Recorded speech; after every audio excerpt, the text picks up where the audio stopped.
রবিবার ধূপগুড়ি বিধানসভার অন্তর্গত বারোঘড়িয়া গ্রাম পঞ্চায়েতের প্রধানপাড়া এলাকায় তৃণমূলের থেকে যোগদান সভার আয়োজন করা হয়েছিল। জেলা সাধারণ সম্পাদক রাজেশ কুমার সিং এর হাত থেকে পতাকা নিয়ে দীর্ঘদিনের সিপিআইএম পার্টির সদস্য মোহাম্মদ ইসমাইল হোসেন সহ 17টি পরিবার তৃণমূল কংগ্রেসে যোগদান করে। তিনি দীর্ঘদিন দলের সদস্য ছিলেন।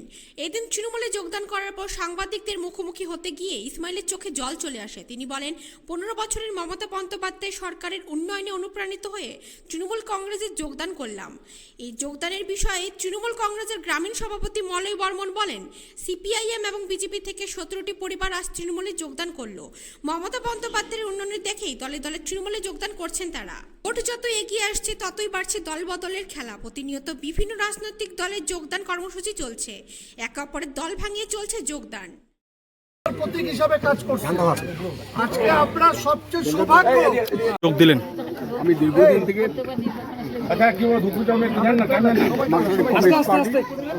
করেছিলাম। বর্তমান পরিস্থিতির উপরে 15 বছরের মমতাময়ী সরকারের উন্নয়নের নিরিখে বর্তমান যে আগামী বিধানসভা নির্বাচনে যে প্রেক্ষাপটে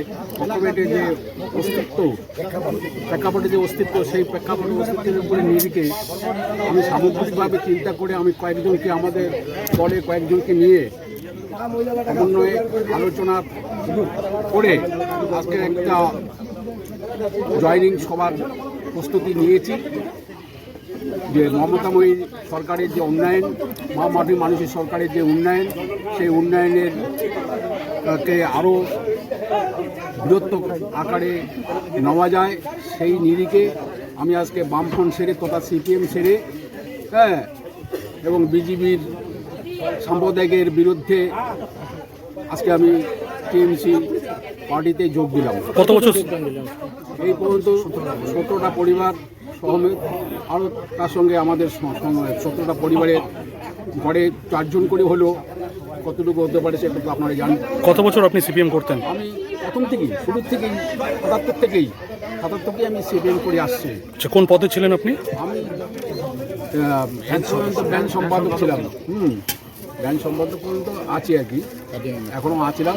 পার্টির মেম্বার ছিলেন? পার্টি মেম্বার ছিলাম। কি নাম আপনার? আমার নাম মোহাম্মদ ইসমাইল হোসেন।